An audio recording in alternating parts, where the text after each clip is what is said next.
Hello అండి. నమస్తే. అందరూ బాగున్నారా? అందరూ బాగుండాలి, అందులో ఈ సుజాత కూడా ఉండాలి అని ఎప్పుడూ కోరుకుంటూ ఉంటాను. యెస్. ఇది ఈరోజు ఫాస్ట్ న్యూస్ అనమాట ఇది. అండ్ ఇది ఇప్పుడే తెలిసినటువంటి విషయము. అండ్ ఇది మీకు తప్పకుండా షేర్ చేద్దాము అని వచ్చేసాను. ఇలాంటి కథ చెప్పడానికి నాకు చాలా ఒక ఆడపిల్ల, ఒక మహిళగా నాకు చాలా ఇబ్బందిగా అనిపిస్తుంది. కానీ ఈ కథ చెప్పడం వల్ల ఈ అక్కడ ఒక డైలాగ్ వినిపించింది. ఏంటంటే, ఈ రోజులలో అమ్మాయిని కన్న తల్లిదండ్రులకి ఒక బాధ, అబ్బాయిల్ని కన్న తల్లిదండ్రులకి ఒక రకమైనటువంటి బాధ అని అక్కడ ఒక డైలాగ్ విన్నాను. అరే, ఈ కథ మనం ఎందుకు చెప్పకూడదు యూట్యూబ్లో?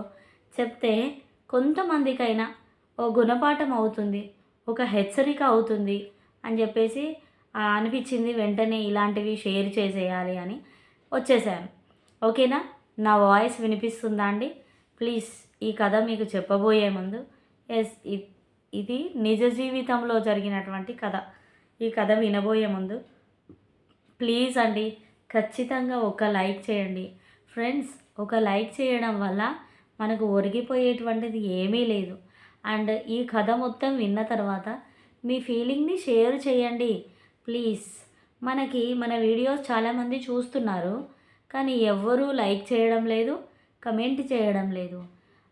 ఎస్, మనమందరం కూడా మానవతా దృక్పథంతో అందరికీ మంచి చేయాలి, మంచి అంటే ఇది అది అని చెప్పేటువంటి వ్యక్తులం కదా.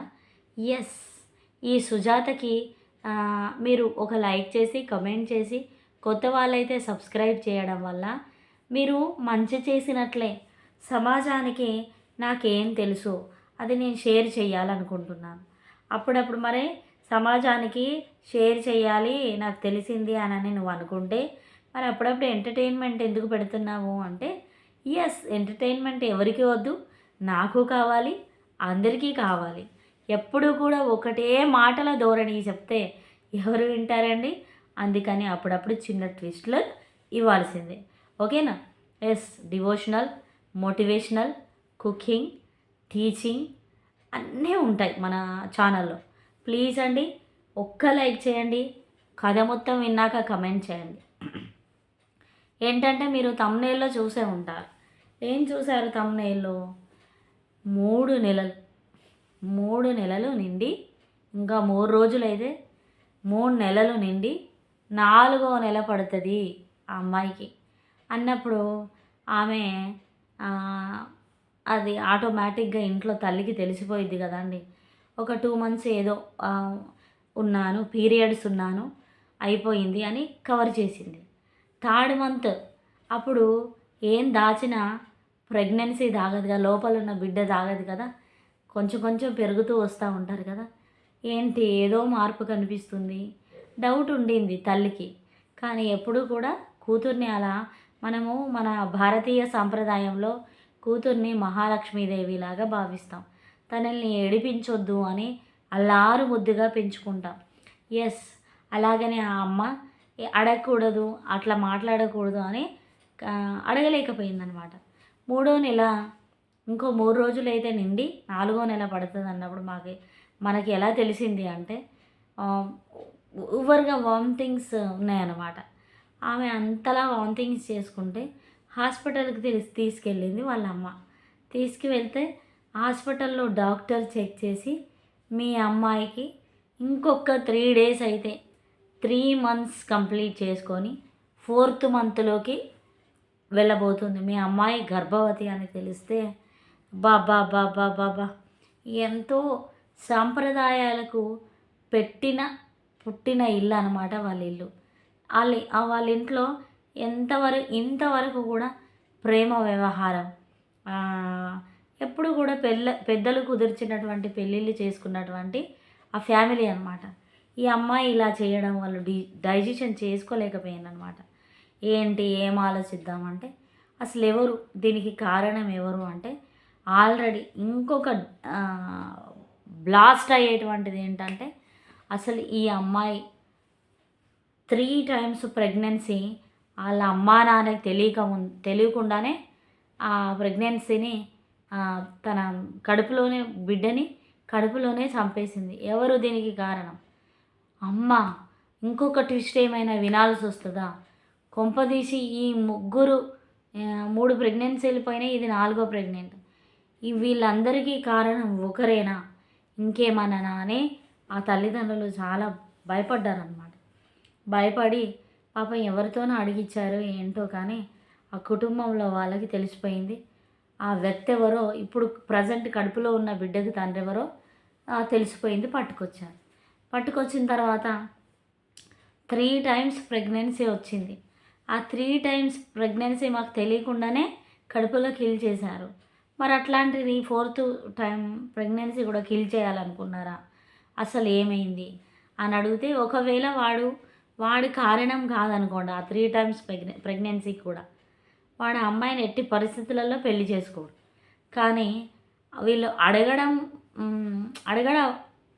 మొదలుపెట్టిన వెంటనే ఒప్పుకున్నాడు అనమాట. క్షమించండి నా తప్పును అని చెప్పేసి అన్నాడు అనమాట. అన్న తర్వాత ఆ అమ్మాయిని పోలీస్ స్టేషన్లో పెట్టారు. పెద్దల సమక్షంలో మాట్లాడారు.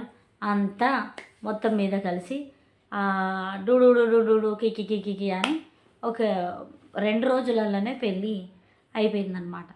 పెళ్ళి అయిపోయిన తర్వాత ఆ అబ్బాయి భయపడు, సరే బాధ్యతగాను ప్రెగ్నెంట్ వచ్చింది కదా అని చెప్పి, ఇంకా తప్పదు పబ్లిక్ అయిపోయిందని చెప్పేసి పెళ్ళి చేసుకున్నాడో ఏంటో తెలియదు కానీ మొత్తానికి పెళ్ళి అయిపోయింది. పెళ్ళి అయిపోయిన తర్వాత ఇంకా అసలు కొన్ని జీవితాలు అంతే అయినా అనుకొని చేస్తారా ఇలాంటి పనులు అన్నట్లుగా అందరికీ డైజెషన్ అయిపోయింది వాళ్ళతో పాటుగా. ఇంకా మామూలుగా ఒక పెద్దలు కుదిర్చినటువంటి పెళ్ళి చేస్తే ఎలా ఉంటుందో అలా పెళ్ళి చేసినట్లు ఆ తల్లిదండ్రుల మనసులు కొంచెం తేరుకున్నాయి అన్నమాట ఆ పెళ్ళి జరపడం వల్ల. అండ్ ఎలా అయితే శ్రీమంతం చేస్తారో, ఎలా అయితే డెలివరీకి అమ్మ వాళ్ళ ఇంటికి వస్తారో, అంటే ఇక్కడ ఇంకొకటి ఏంటంటే ఇంటర్ క్యాస్ట్ మ్యారేజ్ అండి. వాళ్ళ కులాలకి కూడా సంబంధమే లేదు, అట్లాంటి సంబంధం లేనటువంటి కులం అనమాట. అట్లా పెళ్లి చేసుకున్నారు. అయితే పెళ్ళైన తర్వాత చక్కగా పాప పుట్టింది, మహాలక్ష్మీదేవి పుట్టింది అని చెప్పేసి ఆ పాపనిచ్చి ఇంకా పొమ్మని పంపించారనమాట. అల్లుడు కూడా వచ్చాడు, తీసుకెళ్ళాడు. తీసుకెళ్ళిన తర్వాత అసలు ఏంటి మరి మనకేమైనా ఇవ్వరా కట్నము అన్నట్టు మాట్లాడితే, ఎందుకు ఇవ్వరు, ఈసారి వెళ్ళినప్పుడు అడుగుదాము అని వెళ్ళి అడిగినట్లయితే అడిగారనమాట. అడిగితే ఆ తల్లిదండ్రులు వాళ్ళు ఏమన్నారు, అందరు కలిసి కూర్చొని మీకు ఎంత ఇవ్వాలో అంత ఇస్తాము, కానీ మీరు మమ్మల్ని మోసం చేశారు, మీరు మమ్మల్ని అడగడానికి వీల్లేదు, మేము ఇచ్చినప్పుడే తీసుకోవాలి అని చెప్పేసి వాళ్ళు ఒక ఆంక్ష పెట్టారనమాట. సరే అని చెప్పేసి వెళ్ళారు. వెళ్ళిన తర్వాత ఇంకా రోజు రోజుకి ఎవరైనా ఏ భార్యాభర్తలైనా పాతపడతారు కదా. ఇంకా అరే ఏంటి అనని అందరూ ఇట్లా వెళ్ళడం రావడం, ఆ పాపను ఆ బిడ్డని తీసుకురావడం, అల్లుడు ఇంటికి వచ్చినప్పుడు మర్యాదలు చేయడం అన్నీ బాగానే ఉన్నాయి. సరే ఇంతలా ఉన్నాయి కదా, మరి మీ అమ్మాయికి గోల్డ్ అయినా పెట్టండి అని అంటే, గోల్డా మేమెందుకు పెడతాం, మీరు అంత అబ్బాయి వాళ్ళు చాలా ఆస్తిపరులు అనమాట, మీరు పెట్టండి అని చెప్పేసి గొడవ చేశారు. సరే అని ఎంతో కొంత ఇంటి ముందు ఉంటుంది కదా, వాల్యూ లేకుండా ఉంటుందని వాళ్ళే అత్తగారు వాళ్ళు కాస్తంత గోల్డ్ చేపించి చైనో చెవులయో ఏదో చేపించి పెట్టారనమాట. ఆ తర్వాత అసలు ఈ 3 ప్రెగ్నెన్సీస్ ఎట్లా పోయినాయి, అసలు ఆ అబ్బాయి ఈ అమ్మాయిని పెళ్లి చేసుకోవాలనుకున్నాడా వాడుకోవాలనుకున్నాడా? కొన్ని మాట్లాడితే చాలా ఇబ్బంది అనిపిస్తుంది, కానీ మాట్లాడుకోవాల్సిందే. అయితే తెలిస్తే 3 సార్లు ప్రెగ్నెంట్ వచ్చినప్పుడు ఆ అబ్బాయి ఒకసారి 10,000, ఒకసారి 15,000, ఒకసారి 20,000, 3 సార్లు ప్రెగ్నెంట్ వచ్చినప్పుడు, ఫస్ట్ వచ్చినప్పుడు 10,000, సెకండ్ వచ్చినప్పుడు 15,000, థర్డ్ వచ్చినప్పుడు 20,000 అకౌంట్లో వేశానంట హాస్పిటల్కి వెళ్ళి అబార్షన్ చేయించుకో అని. అలాగనే ఈ అమ్మాయి హాస్పిటల్కి వెళ్ళి, బాబా చెప్పాలంటే కూడా నాకు చాలా బాధగా ఉంది కానీ తప్పట్లేదు, హాస్పిటల్కి వెళ్ళి ప్రెగ్నెంట్ తీపిచ్చేసుకుంది. అట్లనే ఈ 4వసారి ప్రెగ్నెంట్ కూడా అలానే చేద్దాం అనుకున్నారో, లేకపోతే ఆ అబ్బాయినే పెళ్లి చేసుకోవాలని ఆ కాన్సెప్ట్ పెట్టుకున్నది. నేను ఆ అమ్మాయికి ఆడపిల్ల ఎప్పుడైనా మనస్ఫూర్తిగా ప్రేమించినప్పుడే తను, కానీ ఎంతైనా నిజంగా ప్రేమించేటువంటి వ్యక్తి అయితే తల్లిదండ్రులను మోసం చేయాలనుకోరు కదా, ఈ విషయంలో తప్పే కదా. అయితే ఈ అమ్మాయి వాడినే పెళ్లి చేసుకోవాలనుకుంది. ఆ 4వసారి ప్రెగ్నెంట్ తీపిచ్చుకోదలుచుకోలేదు. దీన్ని పబ్లిక్ చేయాలి, నేను ఆ అబ్బాయిని పెళ్లి చేసుకోవాలి అనుకుందన్నమాట. ఎస్, మరి ఏంటో కానీ మొత్తం మీద ఆ పెళ్ళి చేశారు, అయిపోయింది, పాప పుట్టింది, ఇవన్నీ అయిపోయినాయి కదా. మరి ఇప్పుడు 20,000 పెట్టి ఎందుకు మళ్ళీ 20,000 వేసాను, ఎందుకు ప్రెగ్నెంట్ తీపించుకోలేదు అంటే చక్కగా వండర్ఫుల్ విషయం ఏంటిదంటే చూడండి, ఆ 20,000 పెట్టి చక్కగా బోలెడన్ని డ్రెస్సులు కొనుక్కుందంట.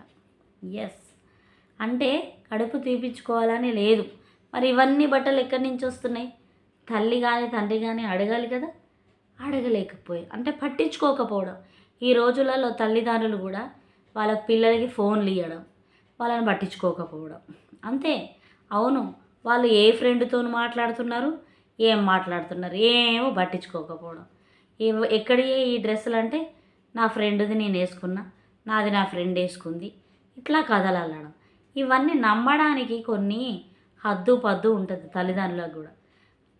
నమ్మారు, కొంప ముంచింది, పరువు తీసింది, ఇంట వంట లేనటువంటి పని చేసింది, కడుపు తెచ్చుకొని మరీ పెళ్లి చేసుకుంది, అయిపోయింది. ఓకేనా. నెక్స్ట్, ఇప్పుడు ఇవన్నీ తెలిసిన తర్వాత వాడి కులం కాదు కదా, ఎంజాయ్ చేసుకొని వదిలిపెట్టే రకం.